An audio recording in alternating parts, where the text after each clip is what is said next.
ভারতের পশ্চিমবঙ্গে বিধানসভা নির্বাচনে ভরাডুবির পর প্রথম রাজনৈতিক কর্মসূচিতেই বাংলাদেশে ওসমান হাদি হত্যা নিয়ে বিস্ফোরক মন্তব্য করেন তৃণমূল কংগ্রেসের সভাপতি মমতা বন্দ্যোপাধ্যায়। কেন্দ্রীয় স্বরাষ্ট্রমন্ত্রী অমিত শাহকে উদ্দেশ্য করে বলেন, কাকে দিয়ে খুন করিয়েছেন, কার কার নাম এসেছিল তার সবকিছুই জানা আছে।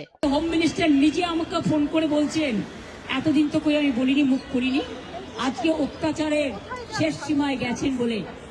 কারণ এটা জানে, আমি এখনো নামটা বলছি না ভদ্রতা করে, বাংলাদেশের লোক উত্তাল হয়ে যাবে। আমি সেটা চাই না, আমি দেশকে ভালোবাসি, না বলবো না দেশের স্বার্থে।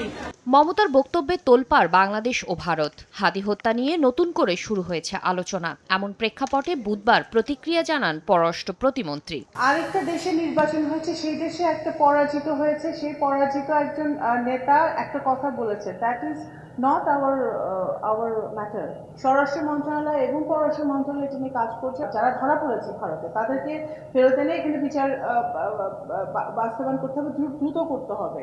ভোগান্তি ভুলে চলে আসুন রিগালে। ওয়ারেন্টি সহ স্টাইলিশ কালেকশন নিয়ে রেডি রিগাল ফার্নিচার। সম্প্রতি বান্দরবন সীমান্তে মর্টার শেলের আঘাতে বাংলাদেশি নিহতের ঘটনায় মিয়ানমারের সঙ্গে শিগগিরই যোগাযোগ করা হবে বলে জানান শামা ওবায়েদ। মিয়ানমার বাংলাদেশ সীমান্তে আমাদের বিজিবি সহ অন্যান্য সংস্থাগুলো অত্যন্ত কঠোর অবস্থায় আছে।